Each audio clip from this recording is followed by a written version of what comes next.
So yung pag-aaralan po natin ngayon is sa aklat po ng Numbers.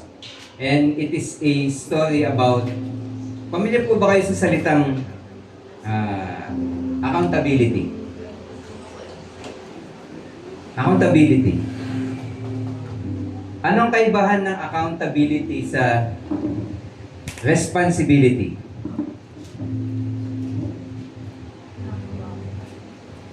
Parehas lang, di ba? Minsan po kasi napapagparehas natin, pero malayong malayo po.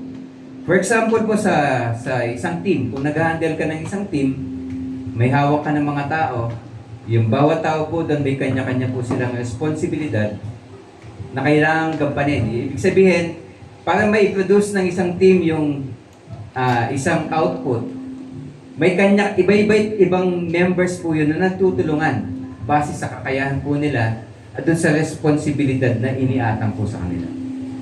Okay? So kung ang team na yun ay, ang goal nila ay, example sa isang restaurant, marami pong mga chef doon. Tama po? Pag nagluluto. O order si Nanay Abing, gusto ko ng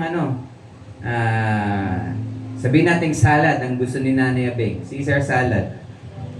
Yung iba't ibang chef doon nagtutulungan. May tagahiwa ng kamatis, may tagahiwa po ng iba't ibang klaseng gulay. At meron naman nagmimix ng sauces, may nagpe-prepare. Subalit pagdating po nung salad kay Nanay Abeng, sabi ni Nanay Abeng, ba't ganito yung salad ninyo may bulate?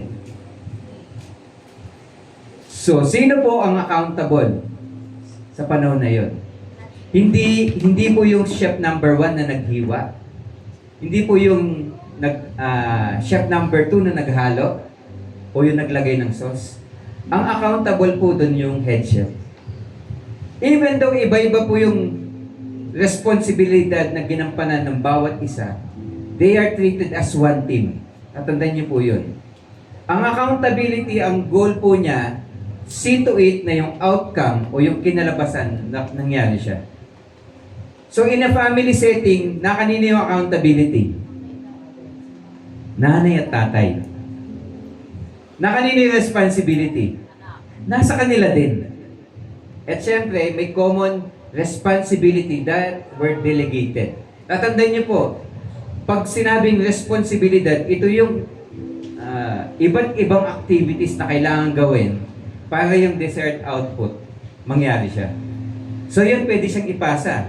Minsan sa youth, di ba? Nabibisi ang youth minsan. Hindi natin sinasabing minsan ayaw na nilang gampanin yung trabaho. Hindi, nabibisi talaga kahit sino. So yung responsibilidad na naiaatang po sa kanila, pwede mo siyang i-delegate. Tama po? Pwede mong ipasa. Kung wala man yung kakayahan, ituro. Pero may mga pagkakataon, yung accountability, kanino po siya hahanapin? Hindi kasi siya napapasa eh. Pwede bang sabihin ng isang magulang, yung anak ko suwain, kasi nabarkada. Na kanino po yung accountability? Nasa magulang. Even though kasalanan ng bata, responsibilidad ng bata, yung mga actions na ginawa niya, ang accountability nananatili dun sa leader po niya. Maliwanag po. So, malaking bahagi po ng pag-uusapan natin ngayon, dito sa Numbers 32, speaks about yung danger na kapag napabayaan mo yung accountability dahil sa mga possible irresponsibilities. Okay po.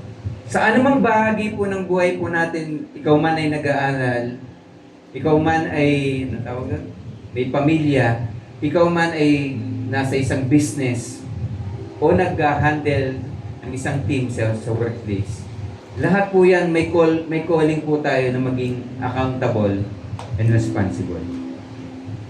Ang maging pinuno po ay napakabigat po na gawain. It is a rewarding job and a fulfilling job, but also yung accountability po niya, pag sinasabi ng Bible, double siya.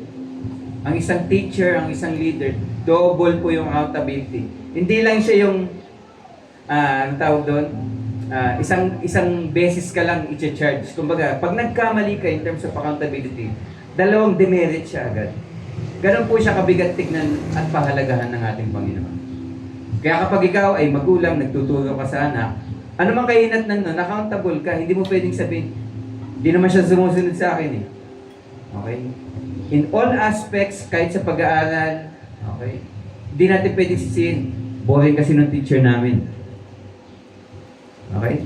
Na kanino yung responsibility and accountability na ipasa yun?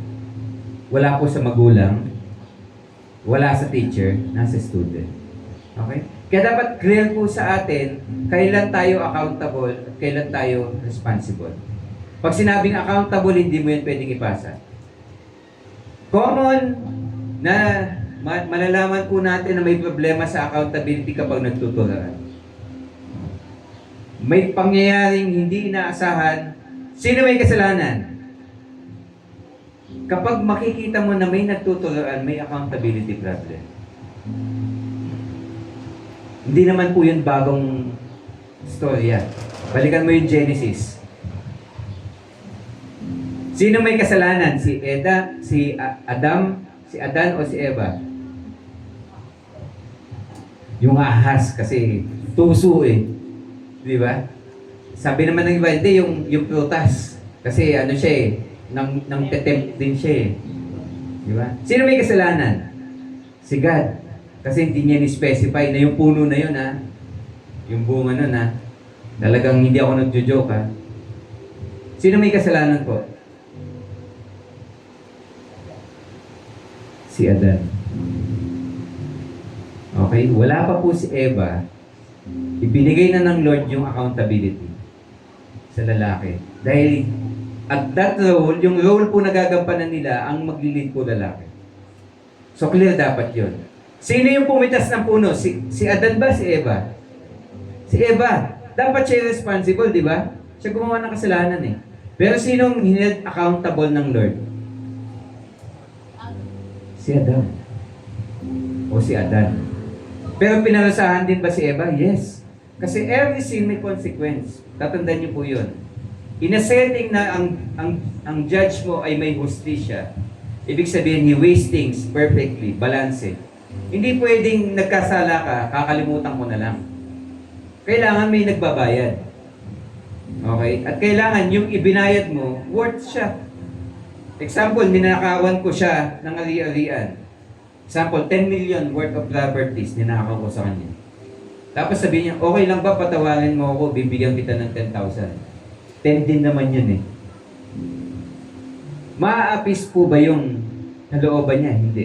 In the same manner, kay God, nagkasala ka ng isa, nagkasala ka ng marami, okay, pantay ang tingin niya. Ang kabayaran niyan ay buhay. Tama? Ganun siya sabihin ng Bible, the wages of sin is death. Nagkasala ka, eternal separation ang punishment niya. Sasabihin ng pilosopo, isa pala at marami parehas lang. Hindi magkasala na ako. Total, pag pinatawad ako, isa o marami, patatawarin pa rin naman ako. Hindi po yun yung point nun. Okay. Ang sinasabi, in a just setting, sa isang sitwasyon na kung saan may hustisya, okay, ang hustisya naghahari, every sin must be punished. With the right punishment. Okay po? Kaya sa responsibilities, accountabilities, mabigat po yan. Pinarusahan, sa setting ni Adan at Eva, pinarusahan both. Mahirap yung parusa kay Adam kasi ang punishment niya is the cursing of the ground. Ibig sabihin, the whole line of humanity, yun yung ibig sabihin nun. Kasi yung salitang Adan, galing sa salitang yung root na Adama, ibig sabihin lupa. Okay. Kung saan hinango po yung tao. Yun yung kinurse ng Lord, imagine mo. Ang punishment ni Eve is yung birth, suffering. Tama po? Ang punishment ni Adan, buong lahi mo. Mula sa iyo hanggang sa hinaharap, hanggang sa dulo ng sabihin natin walang hanggan. May punishment. Why? Kasi kahit anong gawin mo mula ngayon, wala ka nang pwedeng gawin para makabalik ka sa akin. Imagine niyo po yun. Ganon kabigat ang accountability, kaya huwag nating babaliwalain pag sinabing I am accountable. Okay? And minsan, dahil nga po, ang hirap talagang i-manage po. Okay? Pag may mga irresponsibilities, nagagawa mo silang i-discipline. Tama? Kasi yun naman ang goal, para mag-work kayo in harmony. Kailangan mo i-discipline. Kailangan mo turuan. Nang sa ganun, mag-work kayo as a unit. Kaya pag tinignan kayo, hindi as individuals, kundi as a family. Ganun din ang church. Ganun siya, pag binasa mo yung Bible, ganun siya i-describe as one family. One hope, one faith. Di po ba? Ganun siya. Dinidescribe siya na bawat isa sa atin ay parte ng katawan po ng ating Panginoon. Siya yung ulo, tayo yung katawan. So kung hindi tayo connected doon, we are working independently dun sa main accountable. Okay. So it is our responsibility na gawin po yung pinapagawa po sa atin, kung ano yung calling natin. And also, tatandaan natin kung ano po yung naging accountable po tayo o ipinasa yung accountability po sa atin. Kailangan maging accountable tayo. Ang haba ng introduction, balik po tayo sa story. Yung story po na to, basahin niyo po sa bahay. But it is a story na kung saan, kung tatandaan nyo, ilang years po naging slave yung mga Israelites under the Egyptians. Pag di nyo pa nabasa, 400 years po. So sinulat ko na pa, hindi na ako nagsusunod. 400 years, imagine niyo po yung suffering na 400 years.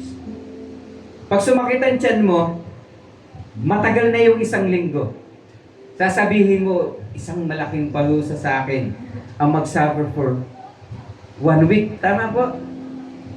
Sa Bible, may stories, ilan? 18 years yung dinudugo. 18 years yung dinudugo.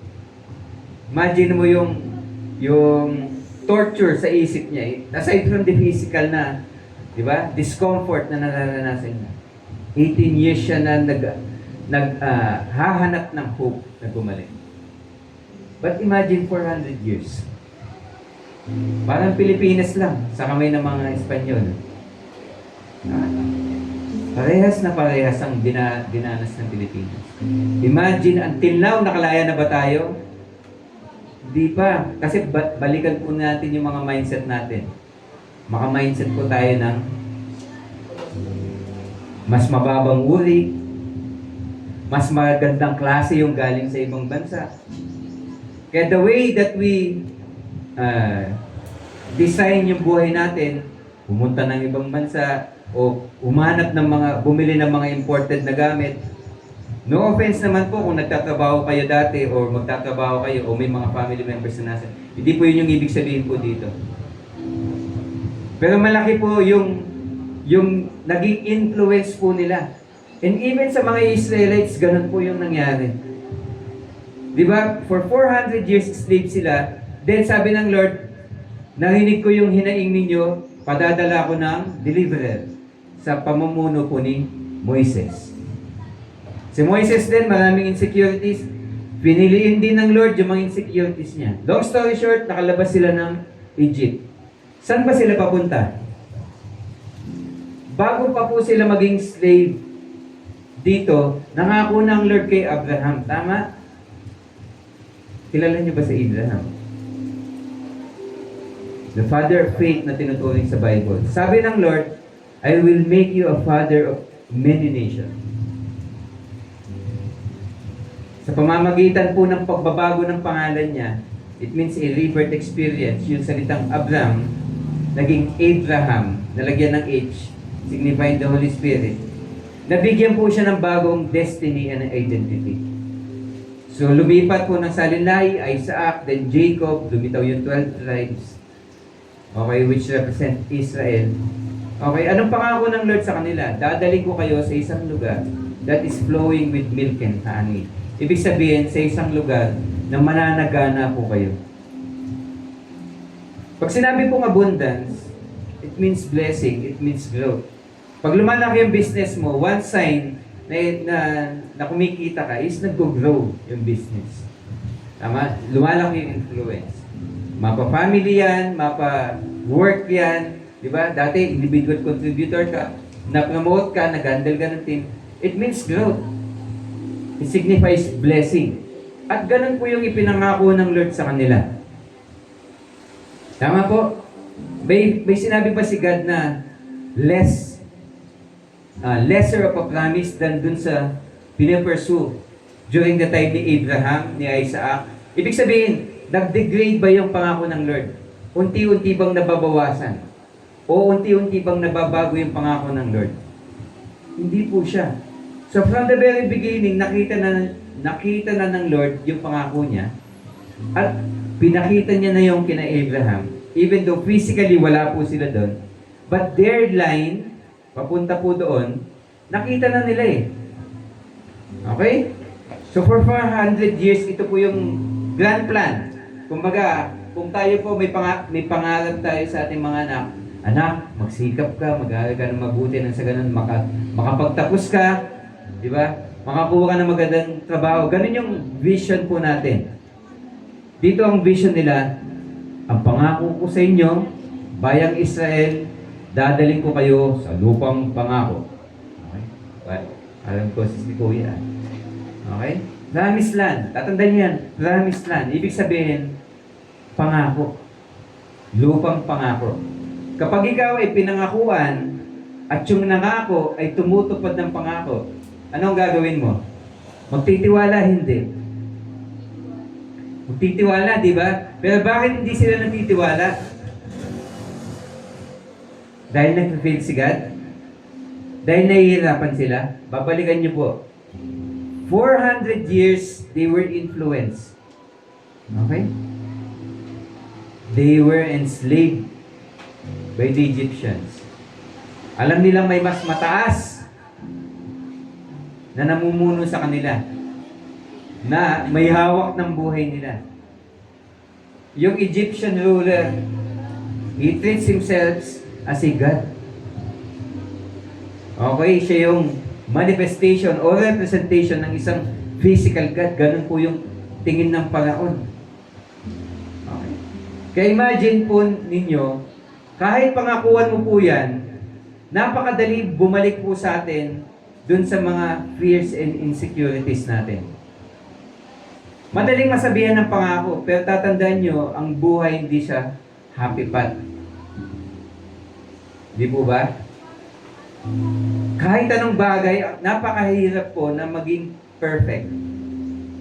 Yung design ng bahay, iginuhit ng architect, pero nung itinayo, tabi-tabing eh. Di ba? Kahit gaano po kaganda po yung ginagawa natin to make things perfect, minsan hindi talaga perfect eh. Pinili mo, talagang hindi ka muna nag-asawa, pinili mo, umabot ka ng 40, doon ka palang pumili na mapapangasawa mo kasi talagang sabi mo, pipiliin ko talaga yung best. Kakapili na nauwi daw sa bungi. Ibig sabihin, ang dami mong na-miss out opportunities all because you look into that promise. Masama po ba yan? Na mamili, magantay? Hindi. There is wisdom sa pag-aantay. Pero kung ang pag-aantay mo sa isang bagay na ipinangako sa iyo, sa tingin mo ay pinangako pero walang basis, it is foolishness. Pero kapag ang pinangahawakan mo ay pangako ng Diyos, nakataga na yun sa bato eh. Cast in stone na, yun yung sinasabi. Kaya itong pangako sa kanila ng Lord, kanino siya ipinangako? Kay Moises? Sa buong Israelita. So, sino dapat yung kukuha ng pangako? Si Moises lang, tsaka yung kapatid niya. Buong Israelita. Tatandaan niyo po yan. Buong Israelita. Okay? Lahat po ng Israelites, sinabi ng Lord, may ipinangako akong lupain sa inyo that is flowing with milk and honey. Kaso nga lang, kung babalikan natin yung history nila, okay, bago pa po sila pumunta sa Promised Land, ito po yung nangyari. Nagpadala ng 12 na espiya.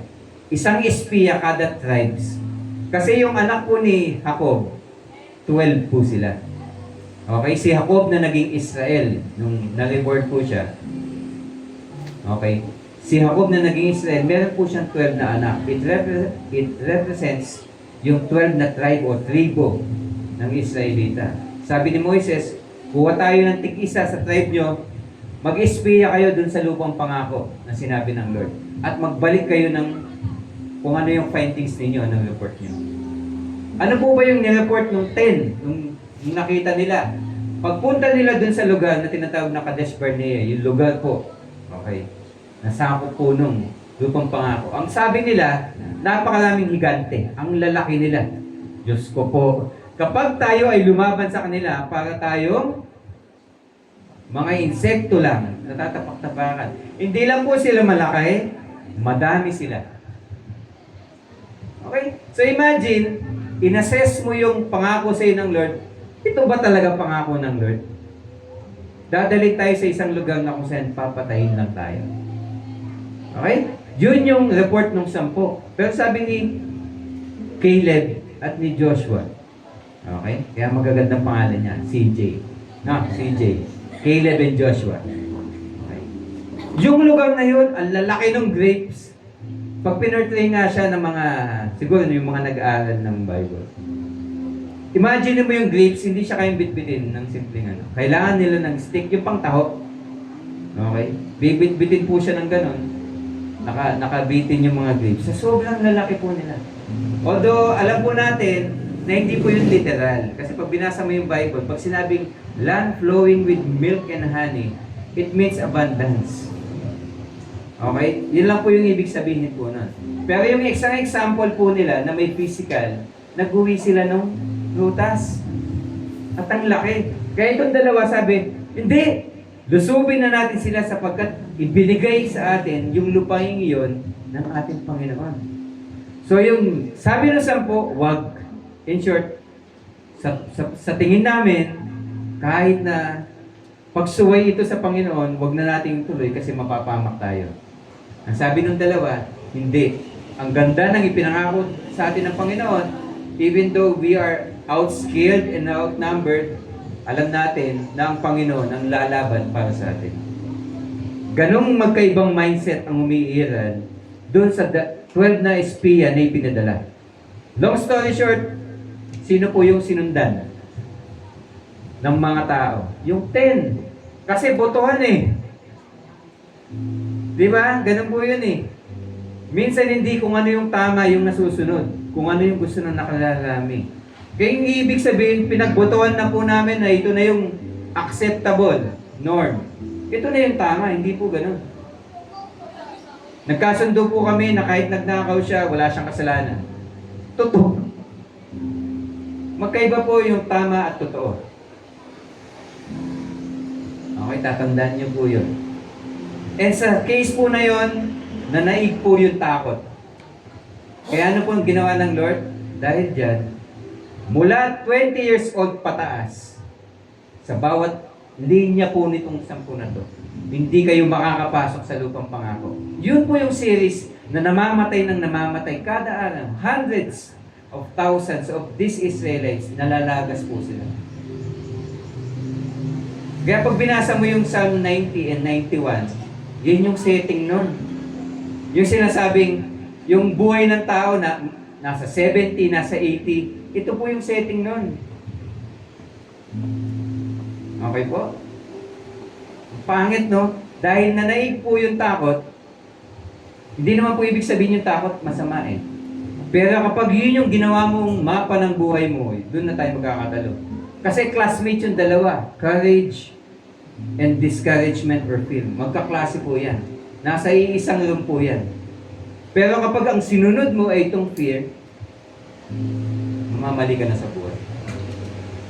Pag may courage ka, hindi naman ibig sabihin wala ka ng fear. May fear ka. But you choose to focus dito sa courage. Kasi alam mo, may hope dyan. Okay? So itong pangyayari po na yan, parang mauulit na naman kasi ang setting nito, 38 years na sila in the wilderness. Okay, fast forward ko na. Di ba? Nagkasala sila dito sa Kadesh Barnea, pinalsahan sila ng Lord, nagpaikot-ikot lang sila sa wilderness. For 40 years yun. Nung ika-38th year, posible na namang maulit kasi Nandun po sila sa tinatawag po na Jordan River. Imagine niyo ito yung Jordan River, JR. Okay? Nandito po yung lupang pangako, Promised Land. Nandito po sila. Nung nangyari po itong Numbers 22. Itong lugar po na to, it is a grassy land. Ibig sabihin po, kapag madamo, kapag may mga alaga kang livestock, sheep, goats, cows, bulls, napakaganda po niyang lugar na magsettle, may tubig ka, maraming damo, maraming hills and valleys, perfect na perfect. Sabihin niyo nga perfect. Perfect na magtayo ng city. Ba't pa tayo pumunta dito? Sabi ni Ruben at ni Gad. Ito yung dalawang Ruben, sumusunod na. Saka si Gad. Hindi Gad na G-O-D. G-A-D. Dalawa po, yan po yung dalawang anak din na part ng 12 tribes. Okay? Yung dalawang anak po na to, sa punong community po nila, lumapit kay Moses. Moses and the whole community of Israelites, pwede bang yung pamilya namin, pamilya ng Ruben, pamilya ng Gad, magsettle na kami dito? Kahit di nyo na kami bigyan ng allotment dito sa Promised Land. Pwede bang dito na lang kami tumira?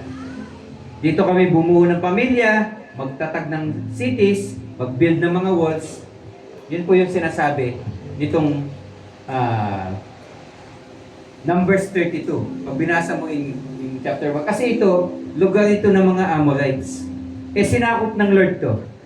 So marami po silang nakamkam na lupain, ari-arian, livestock nakamkam. Sumobrang dami na under sa pamamahala nitong dalawa, napag-decide nila. Ba't pa tayo alis dito? Ang gandang lugar nito. Pwede ba, Moises, dito na lang kami? Dito na po lilitaw yung issue. Ano po yung danger kapag nagsettle yung dalawa dito?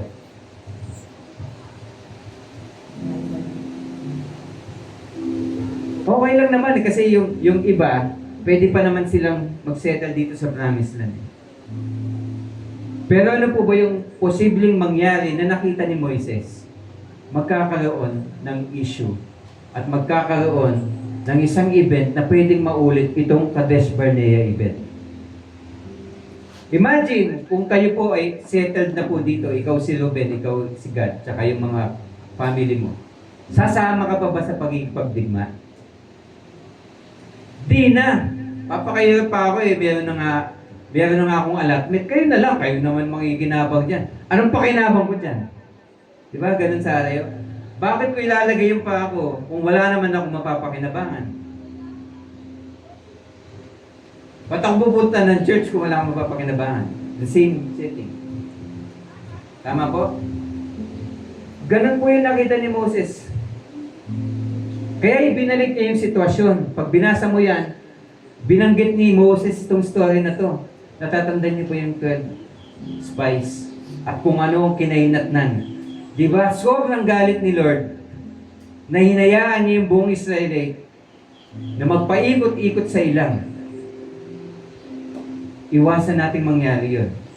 Iwasan natin na kayo ay magsisettle na dyan at iiwanan ninyo ang inyong mga kapatid na sila na lang po yung magkikipaglaban para i-drive out yung mga communities dito at makamkam talaga nila yung pangakong lupa para sa kanila. Okay? Yun yung nakitang danger po ni Moises. So sa perspective po ng mga dalawang tribe na to, si Ruben and Gad, ano yung lesson na makikita mo? Minsan kasi, gusto natin comfort is our number one priority. Diba? Pag at peace ka na sa buhay mo, nakukuha mo na yung gusto mo, kahit yung mga kapatid mo hindi pa okay, okay na ako eh. Ako naghihirap na ako noon eh, okay na ako ngayon eh. Wala na akong pakialam sa kanila. Minsan, may ganun tayong attitude. Okay? Basta okay na ako at hindi naman ako affected, ba't pa ako sasaw-saw? Tama? May naglilid naman sa church eh. Ba't pa ako tutulong? May gagawa naman, may maglilinis naman eh. Ba't ko pa gagawin?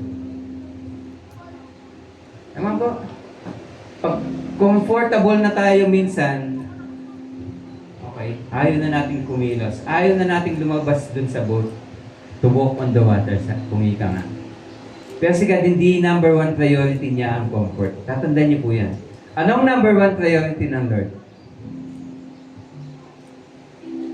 Balikan nyo, 6 to 7 years ago, na tinuro natin about the kingdom of God.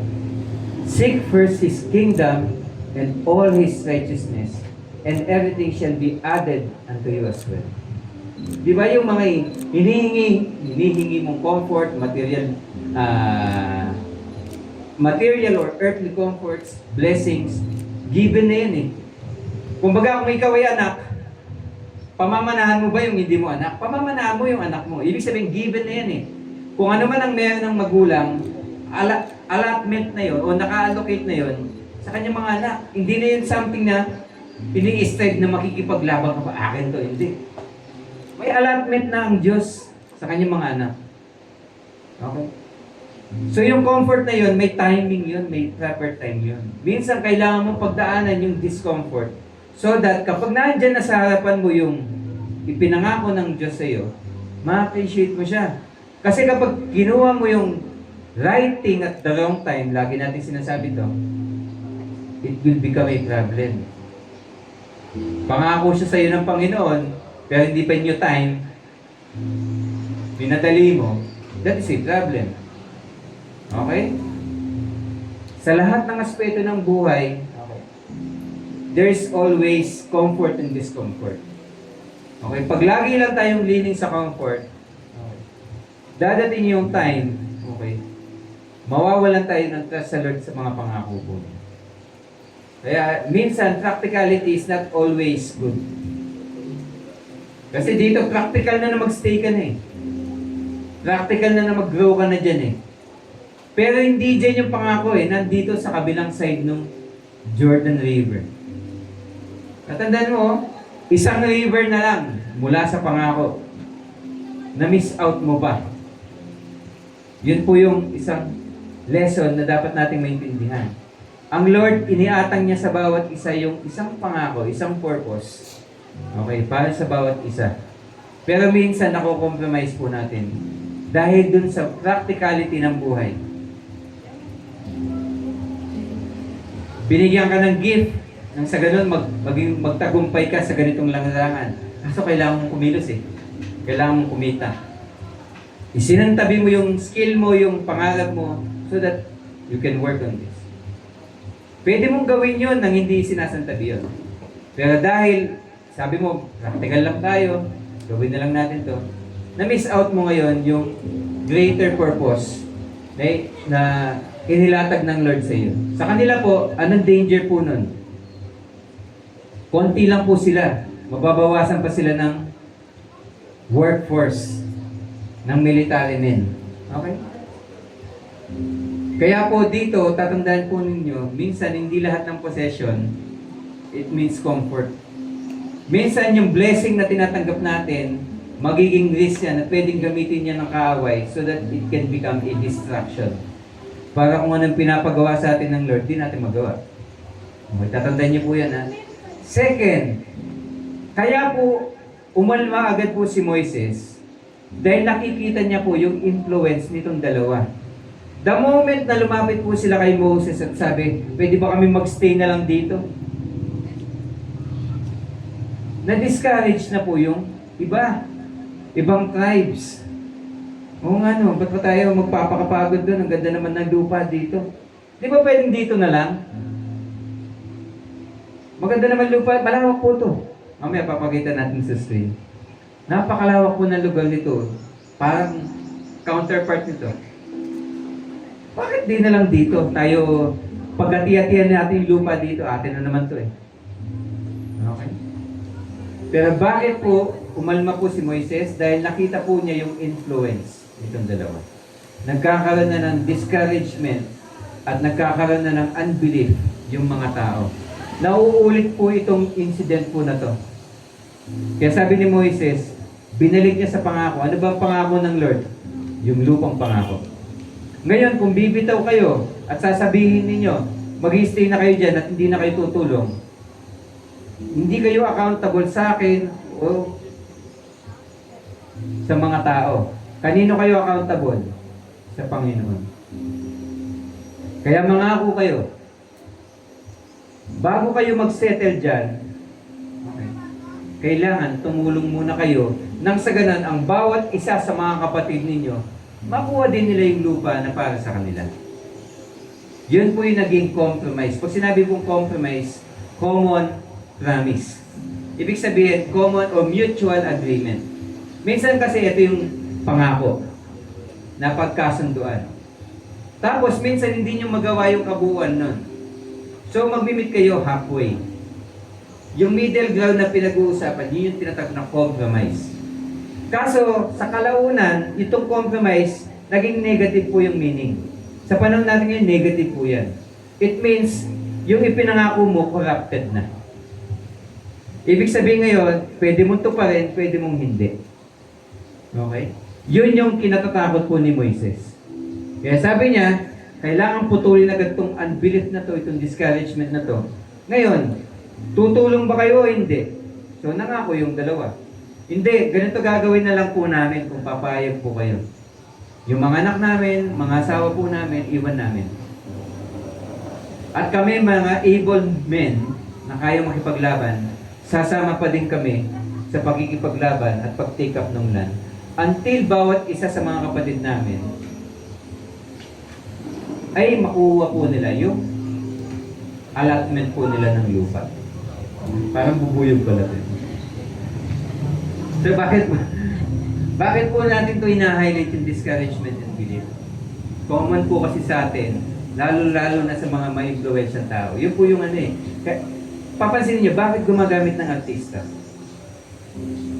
Kapag may nag-endorse ng product.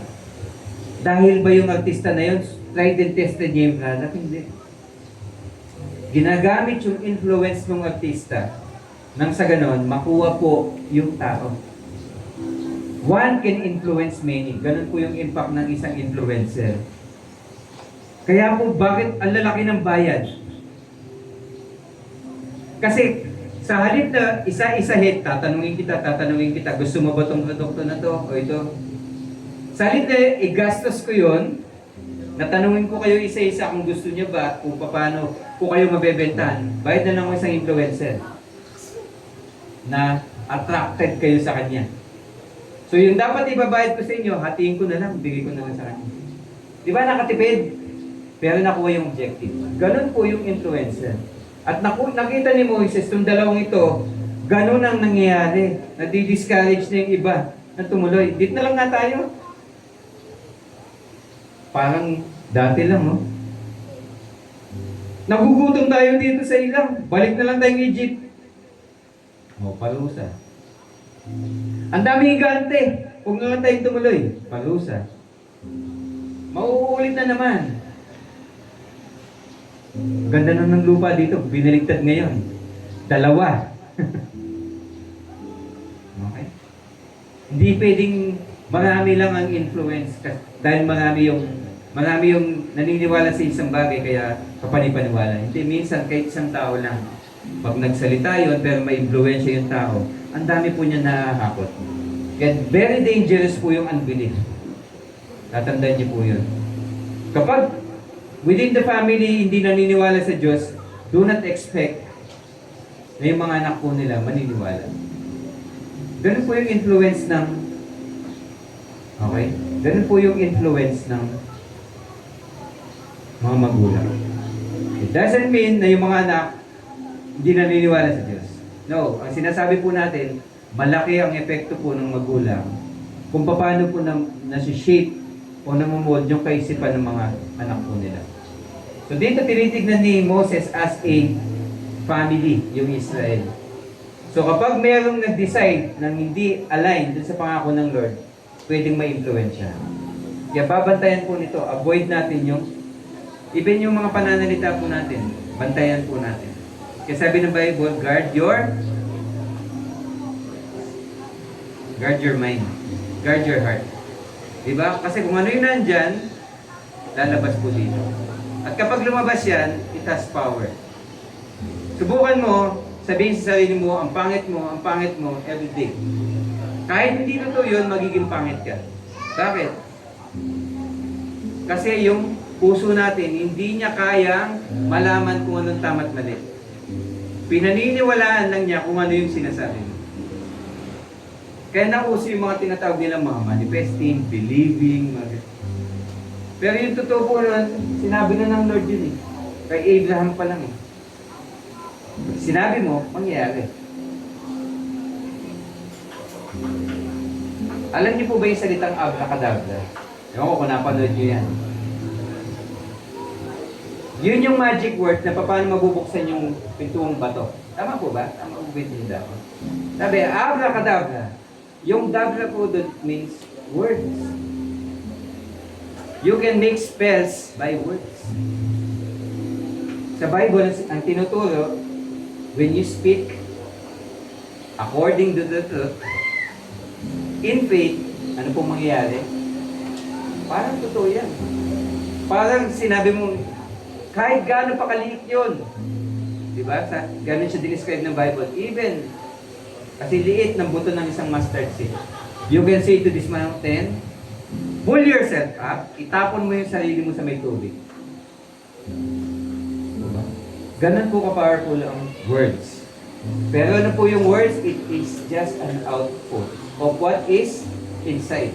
Kaya bigla, ito po yung ginagamot po ni Moises. Nakikita niya yung discouragement, so kailangan niyang isolve agad po yun. Kasi as the leader of Israelites that time, siya po yung accountable. Si Moises ba nakapasok? Sa lupang pangako, hindi din. Tatandaan niyo po, malapit siya sa Diyos. Yes. Tatandaan niyo po yung double accountability. Okay. Even po siya, hindi siya pinapasok ng Lord. Okay? Si Joshua na po. Time na po ni Joshua nung makapasok po sila dito. Third, natatandaan po ninyo, it is a shared responsibility. Dito sa story po na to. Yung lupang pangako ay shared responsibility ng buong Israelita. Kaya nung sumunod po itong mga tribes po na to, ni Reuben at ni Gad, na sige, lalaban pa rin kami kasama ninyo. Okay. Doon pa lang po na-appease si Moises. Doon pa lang siya, in a way, napanatag. Pero, personal pa lang po yun. Kailangan niyang i-secure by means of an oath. Kaya yung binasa natin kanina in verse 20 to 23, sige, kapag susunod kayo doon sa sinabi at napagkasunduan natin na makikipaglaban pa rin kayo hanggang sa bawat isa sa mga kapatid nyo ay maklaim nila yung allotment na lupain po nila. Yes, pwede na kayong mag-settle dito. Pero pag hindi, dito pa rin kayo titira. Okay? Hindi nyo pwedeng hindi kayo pwedeng manahan sa lugar na ito kung hindi nyo kami tutulungan. Long story short, tumulong naman po sila. Pero ano po yung dapat na maintindihan natin? Okay lang po ba sa paningin ninyo kung kayo'y magja-judge sa 12 Israel na yung 2 tribo nag-i-enjoy na samantalang yung 10 nagsasacrifice at nagigipaglaban pa? Patas na po ba yun? Hindi, di ba? Bakit? Yung pangako, ibinigay sa buo. Nung sabi ng isa, hindi, okay na ako na hindi tanggapin yung pangako na yun. Okay na ako, dito na lang ako. Ito na lang pinipili ko. Huwag na yung pinili ng Lord. Okay. Hindi po yun magandang halimbawa. Sacrifice and cooperation po yung hinihingi.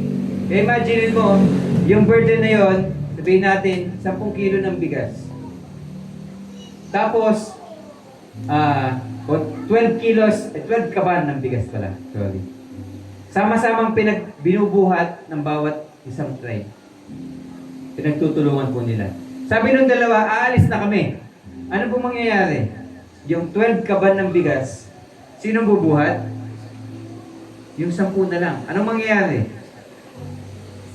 Mas mahihirapan. Tama po? Kapag ang isang bagay, it is meant na pagtulungan dapat, pero iilan lang po ang gagawa. Anong expect nyo dun sa mga gumagawa? Mababurden. Mahihirapan. May exhaust. Pero na lang, pwedeng physical exhaustion, emotional, spiritual. Mapapagod. Lahat ng bagay kasi na pwedeng pagtulungan, shared responsibility. Nade-delegate kasi responsibility basta may willing na bumuhat. Willing na tumulong. Sa story na yan, pag binasa ninyo, huwag niyong kakalimutan yung shared responsibility. Sa pamilya, sa school. Sa school, huwag yung huwag yung aralin mo tong section na to. Tapos mamaya sa exam, upihan tayo. Shared responsibility. Di ba? Iba yun. Pag nanakaw yun. Okay? May gawain sa bahay. Alam niyo po bang madali lang maglinis ng bahay? Pag pinagtutulungan. Pero imagine, isa lang na uutusan, yung bunso lang. Bibigat po yun. Imagine niyo po, ang mag-ayos ng puwan, isa lang. Matagal, di ba? At nakapagod. Lalo na kung bata ng gagawin. Imagine, bawat isa, natating na maaga sa church, eto na yung puwan ko, ayusin ko na. Ang dali lang po, di ba? Imagine niyo po sa outreach. May maglilid ng prayer, may maglilid ng word, may maglilid ng food. Imagine yung naglilid ng food, isang tao lang. At ang ikikater niya na kabataan, 100. Nakakapagod yun. Pero kung maraming volunteers, dumadali. Tama po? Shared responsibility, okay, it is a sign of commitment. Tatandaan niyo po. Okay? Pag sinabing shared responsibility po, nakikibahagi ka dun sa gawain. Responsibility. Tandaan niyo po, may kakayahan ka, nag-step forward ka. Okay? Sama ako. Diba? Ano ba yung common word ng mga Gen Z ngayon? Ano? Tara? Diba? Ganun na lang. Ganun na lang ngayon. Maglilinis ako ng bahay. Ano? Tara? Ganun na lang. Ganun po yung ibig sabihin ng Gen Z. When you participate for a common good, even sa church, ang dami pong ministry sa church. Pero dahil nakikita mo, may gumagawa naman, kaya hindi natin ini-encourage sa church ang maging member. Okay? Ang hinihiling natin sa church, maging worker. Ang worker kasi may gampanin siya.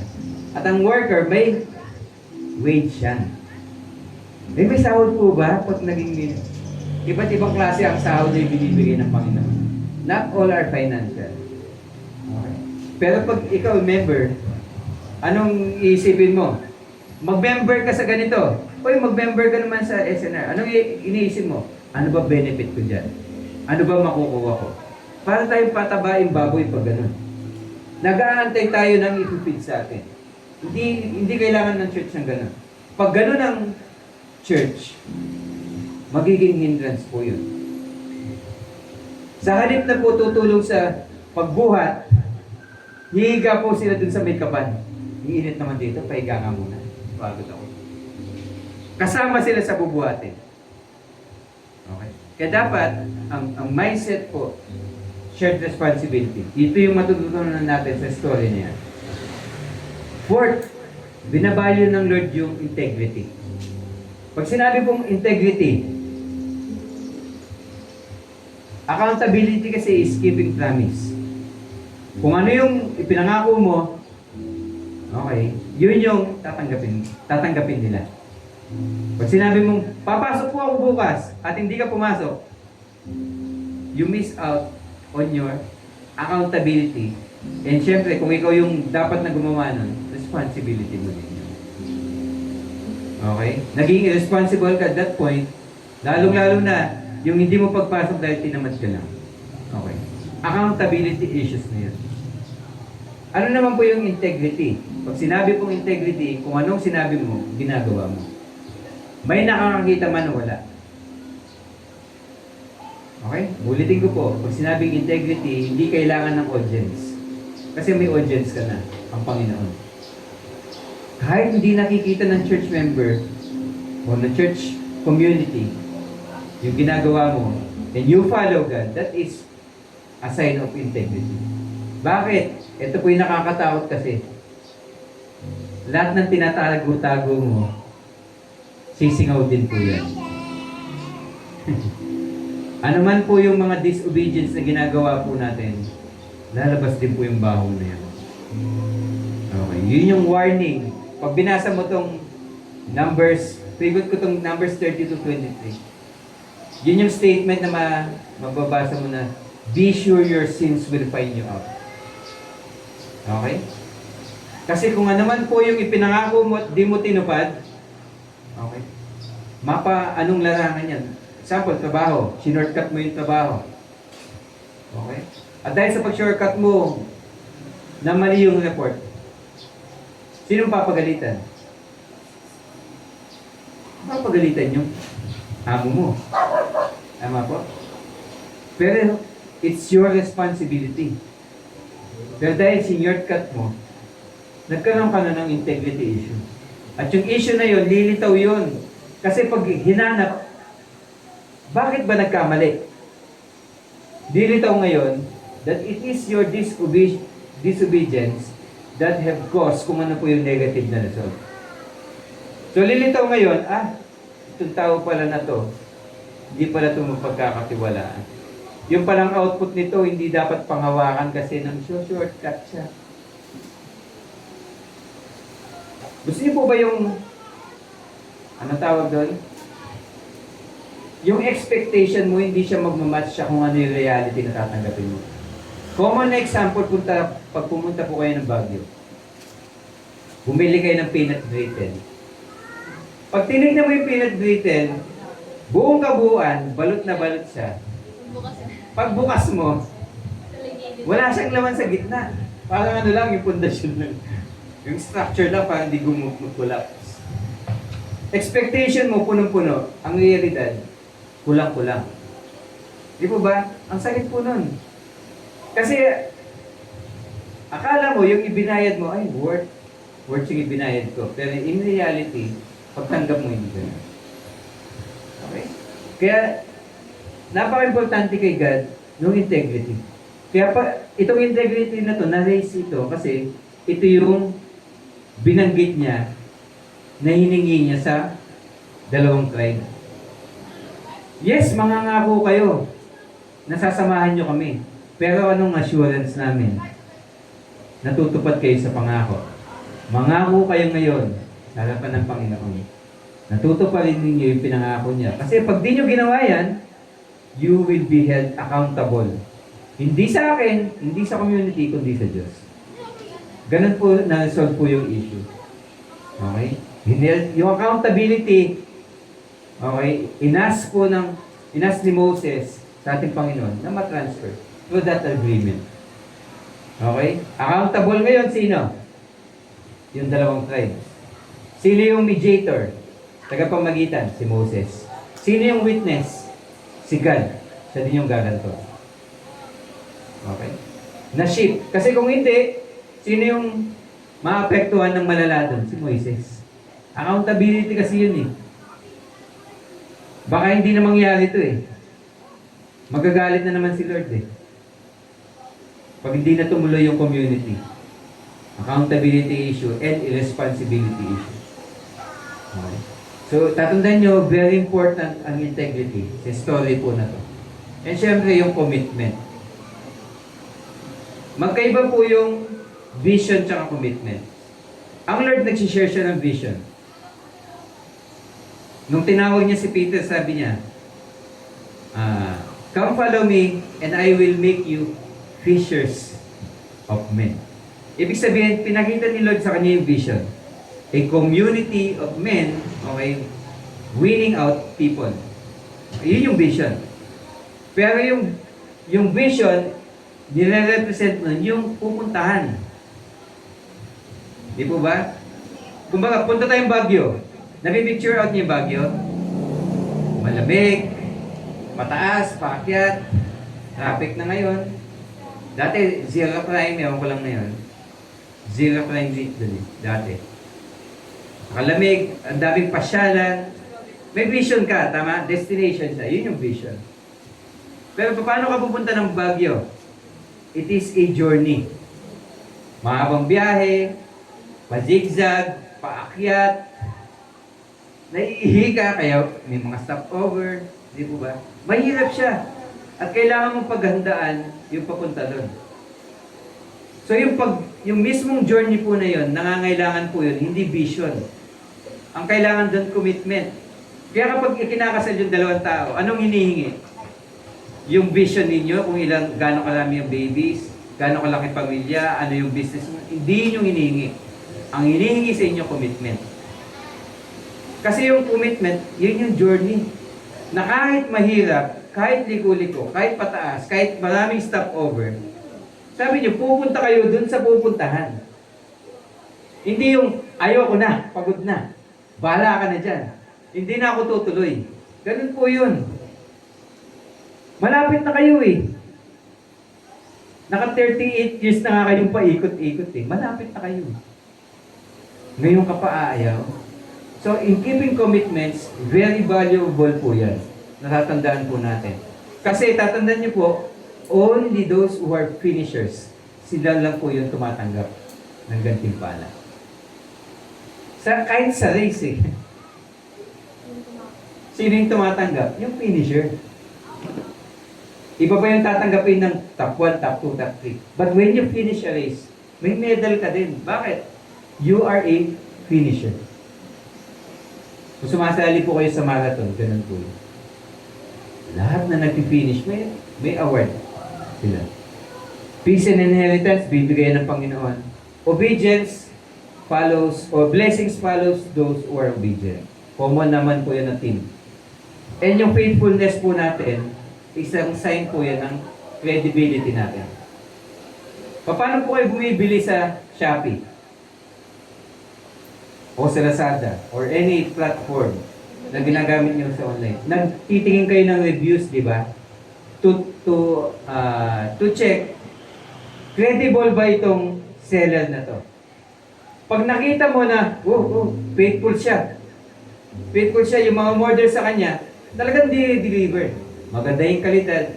So ano po yung mangyayari sa inyo? Magkakaroon ka ng kapanatagan na pwede mo siyang sandigan. Sa buhay po natin, kailangan po that we are promise keeper. Yun po yung keeping commitment. Kung ano ang pinangako mo, maliit man yan o malaki, panindigan mo. There's a story, yung nanay, nangako siya sa anak niya.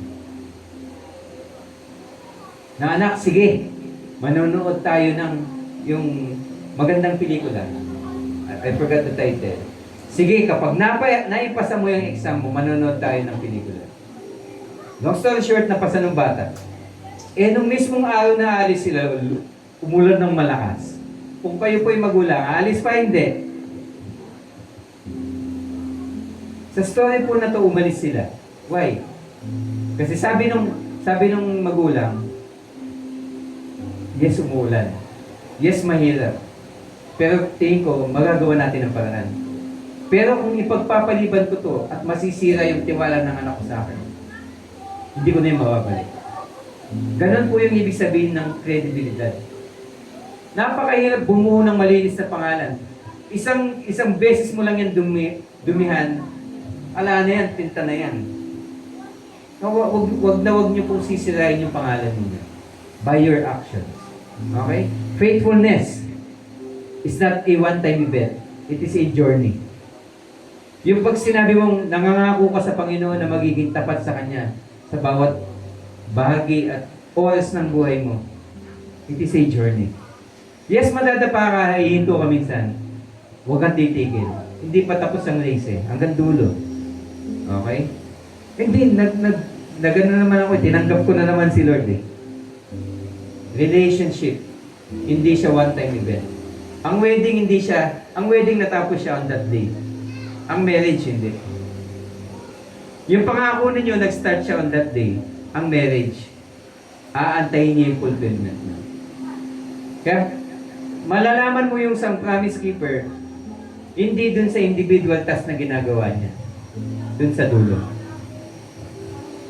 Ano po ba yung hangganan ng pangako? Till death do you part. Tama? Ang magpapahiwalay lang sa akin at ang pipigil lang sa akin na hindi ko na magagampanan itong ipinangako ko sa iyo is kapag wala na ako dito. Pero as long as nabubuhay, ito pa rin. Eh ang isang mananampalataya, kailan siya dapat tumupad sa pangako? The moment na nangako siya at nagkaroon siya ng relasyon sa Panginoon. That is the start. Kailan matatapos? Wala nang katapusan yun. Bakit? Eternal life, walang ending. Nag-start yung eternal life mo at that moment. So yung commitment, yung promise mo sa ating Panginoon, tuloy-tuloy yun. Sabi ba ng Lord, comforting yung journey? Hindi. Kaya nga niya hindi pinapakita yung journey. Ang sabi lang niya, sapat na liwanag nang sa ganun, bawat step mo, makakatayo ka pa din. Diba? The Lord is a lamp unto my feet, a light unto my path. Kasi bakit hindi flashlight? Pag nakita mo yung journey ahead at napakahirap, ayaw ka na. Ito palang asawa ko na to. Magiging nagel pala to balang araw. Anong gagawin mo? Huwag na. Kasi napaka-sweet niya po ngayon eh. Pero 10 years from now, itong asawa ko pala na to, napakasipag niya, dinidate pa ako. Then eventually, pagdating pala ng ilang years, ayaw na pala magtrabaho. Or nawalan ng trabaho, sabihin natin na gano'n.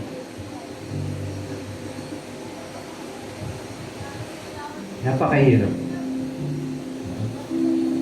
So, commitment po is very important. Okay? Susukatin po tayo hanggang dulo. Accountability, minimeasure output. Okay? Ganon din po sa commitments. May measure po yan sa dulo. Kaya kung kayo po ay mag-asawa at strong, o yung family nyo is strong, you are keeping your commitments. Hindi po ibig sabihin na madali lang. Hindi. Siguro kung mag-share kayo ng experiences, mas madami yung paghihirap na i-share nyo. But imagine, hanggang ngayon, nandiyan pa din kayo nakatayo. Ibig sabihin, on all those times, in all those years, merong gumagabay sa inyo at nagbibigay ng kalakasan. At yun yung pangahawakan po natin. In all these things na pinag-usapan po natin, okay, simple lang naman yung message. Babalikan po natin itong title. Ewan ko kung nabanggit ko kanina. Ang nilagay kong title, pwede na? Pwede na yan. Common na po ba yan? Na kapag ikaw ay nagtitinda, nagpe-prepare ng halo-halo, basta tama yung sangkap, kahit anong ayos, pwede na yan! Gusto niyo po ba yan? Yung yellow, yung leche plan nasa baba. Lagay natin sa baba. Yung gatas, nasa plastic lang. Di ba? Yung sahog, alternate mo. Okay? Tapos, anong tawag doon? Naubusan ka ng tinidor. Naubusan ka ng kutsara. Tinidor na lang. Kasi offer mo ngayon sa customer, sasabihin mo, pwede na yan, gawan mo na lang ng paraan. Gusto niyo po ba yan? Minsan kasi kapag nagawa mo na yung bagay mo, hindi ka naman affected, comfortable ka na sa sitwasyon mo, wala namang impact sa'yo, sasabihin mo, pwede na yan, bakit? Wala ka na kasing taya. Pero as long na ikaw nakataya ka doon, kikilos ka din, di ba? Pero kung wala kang taya doon, ba't ako tataya dyan? Wala namang impact sa akin. Tumulong ako, hindi, wala namang balik sa akin. Tatandaan niyo po, comfort can be misleading. It is a sin of doing nothing. Na kapag may pinapagawa sa iyo ng Lord, tapos sabi mo, ayoko na dyan, pwede na ako dito. Pwede na yan sa akin. You settle for less. Kaya ano po yung lesson? Hindi ko na paladamihin. Isang lesson lang po ang huwag niyong kakalimutan. Ito, lalakihan ko na. Do not laging do not settle for more. Ay, dali.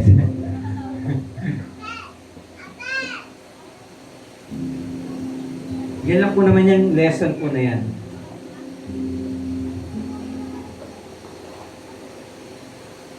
Sa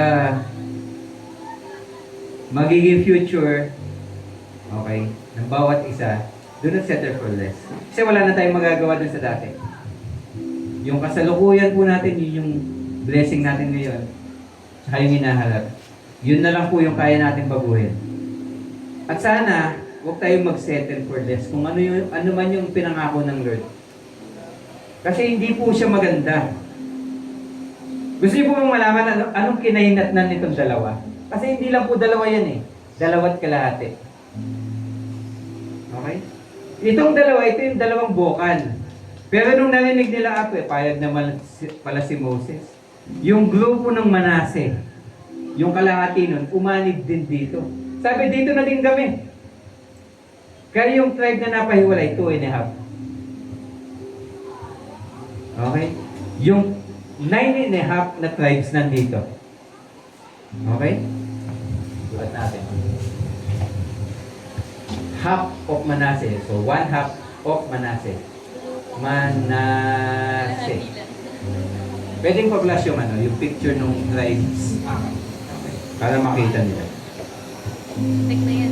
So, yung 2.5 na tribes nandito, yung 9.5, tama ba? 9.5, 12 po kasi lang dyan, equals 12 tribes. Kita nyo po ba? Yan. Hindi po dalawa yung Judah dyan ha. Yung Judah po kasi, ito ang buo. Nasa gitna si Simeon. Okay po. Pansinin nyo, anong mapapansin nyo sa naging kahinatnan nung journey po na yun at decision? Pinayagan naman sila kasi tumulong naman talaga sila sa pagkikipaglaban. Unang-una, ilan po ba yung able men na pwede makipaglaban sa kanila? Around 70.8 thousand. Military men ha. Sino po yung sumama lang talaga? 40,000. Ano po ba yung unang pangako nila? Lahat ng pwede makipaglaban, sige, tutulong. Pero nagtira sila, ang sabi nila, hindi, pwede bang magtira kami kasi walang magbabantay sa mga anak namin, sa mga asawa namin. Halos kalahati na iwan. Doon pa lang, hindi na sila tumupad. Yes, itong lugar po na yan, positive na nangyari. Tumulong sila at nakapag-settle sila dito. Ito yung na-allocate po na lugar sa kanila. Pero ano po yung consequence? Tatandaan niyo po, when you settle for less, may consequence. Yes, may immediate benefit. Sabihin natin dyan, material benefit ang nakuha nila. Maganda po yung Manase, maganda yung Gad, maganda yung Ruben na area. Kasi pansinin mo, napakalawak. Pwede naman talaga sila mag-settle dyan eh. Pero yung 2.5 tribes na yan na nasa kanan, okay, sila po yung unang sinako. Kasi ito pong banda sa upper part po niyan, nandiyan na yung mga Assyrian Empire. Kaya na sumakop yung Assyrian Empire, sino yung unang inatake? Yan, nasa harapan po na yan. Eh, paano naman? Ba't di sila tinulungan? Nung 9.5 tribes. Paano sila tutulungan? May barrier.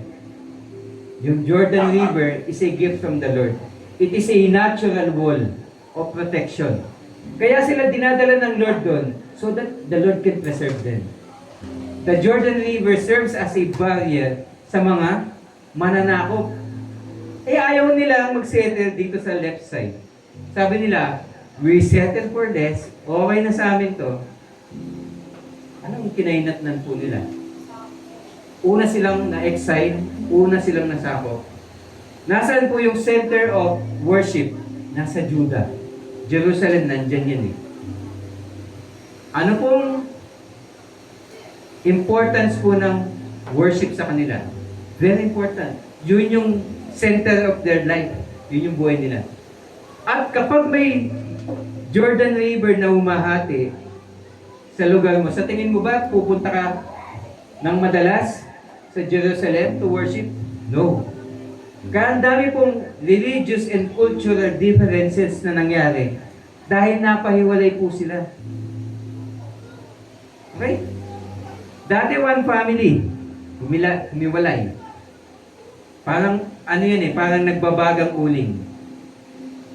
Dati sama-sama kayo nagbabaga. Humiwalay ka ngayon. Mainit ka, then eventually, lumamig ka.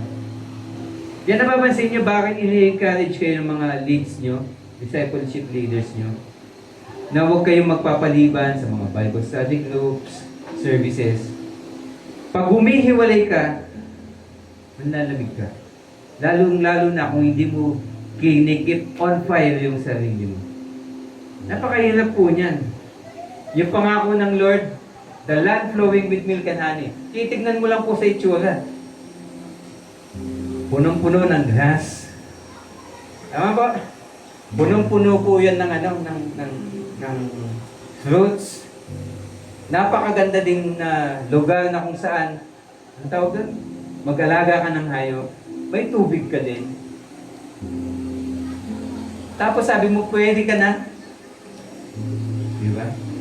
So pag nag-settle po tayo sa less ng kahit anong ipinangako sa atin ng ating Panginoon, maging sa mapapangasawa, magiging hanap buhay, okay, magiging profession, magiging ministries, pag nag-settle po tayo for less, dun sa ipinagkatiwala sa atin ng Panginoon. Yes, may benefit yun, pero ang daming nawawala sa atin and may consequence. Kasi ang Lord, ang gusto niya yung best. Pero kung ayaw mo ng best, may consequence. Kasi naisip na yan ng Lord yung mga mangyayari. And ang sumalo lahat ng mahihirap. Sila yung unang nasaktan, unang nahirapan. Well, pag titignan mo yung design, ang ganda ng protection na binigay ng Lord. A natural wall. Kasi noon, pag sinabing wall or barrier, it is a center of refuge. Ganon din dinidescribe si God. You are my rock, you are my refuge. Ganon siya dinidescribe kasi napaka-importante sa kanila ng protection. Kaya yung mga bagay na pinagbabawalan tayo na gawin ng ating mga magulang as God's representative, those are God's wall, God's protections. Kaya kapag sinunod mo yun, you're protected. Pag hindi, you are exposed. Kaya sa story po na ito, balikan mo yung purpose, balikan mo yung pananalita mo, balikan mo how you work within the community na nabibilang ka. Community, ibig sabihin pamilya, church, school, workplace, business. Community mo yun Tingnan mo how you respond. Ano yung responsibilities mo? Ano yung accountable ka? Okay. Balikan mo yun. And do you work with integrity? And do you keep your commitments? Pag check ka sa lahat ng yan, okay, it means you are not settling for less. But if may X dyan, kahit isa, ilapit mo na sa Panginoon. Kasi mas okay na umulit ka sa isang bagay kaysa ituloy mo yung isang bagay na hindi naman talaga yun yung kagustuhan ng Panginoon. Do not settle for less. Tayo pong lahat ay tumayo at magpasalamat sa ating Panginoon.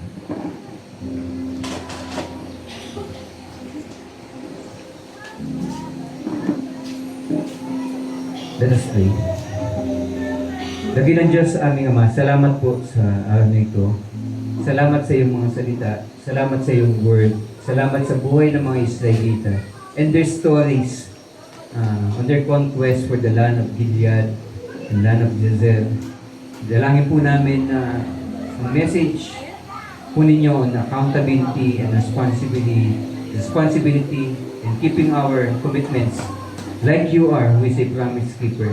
Dalangin po namin na maging structure ito ng aming buhay, maging basehan siya sa lahat ng aming mga decisions, whether decisions within the family, within our workplace, sa school, or sa church, sa bawat community kung saan kami nabibilang, may we be accountable, responsible, and committed sa mga bagay po na ito. Nagpapasalamat kami sa trust na ibinigay mo po sa amin, and continually help us, encourage us, and strengthen us sa lahat ng ito, nang sa ganun, mapagtagumpayan po namin ang bawat hamon ng buhay at makarating po kami sa dulo. Dalangin po namin na ang bawat isang narito ay extend po ang inyong mga kamay nang sa ganun sila po ay inyong pagpalain at pagpalain mo ang gawa ng kanilang mga kamay. Ingatan mo po sila sa kanilang pag-uwi. At anuman pong mga alalahanin, anumang problema na kanila pong dinaranas, tulungan mo po sila, bigyan mo sila ng wisdom so that they can see things as you see it. Dalangin po namin for open doors and opportunities na kakailanganin po nila so that each life can become a life of blessing. Gano'n man po ito kanila. Nagpapasalamat kami ang masalat ng ito at nais namin ibalik sa inyo lahat ng papuri, pasasalamat. In Jesus' name, Amen and Amen. God bless po.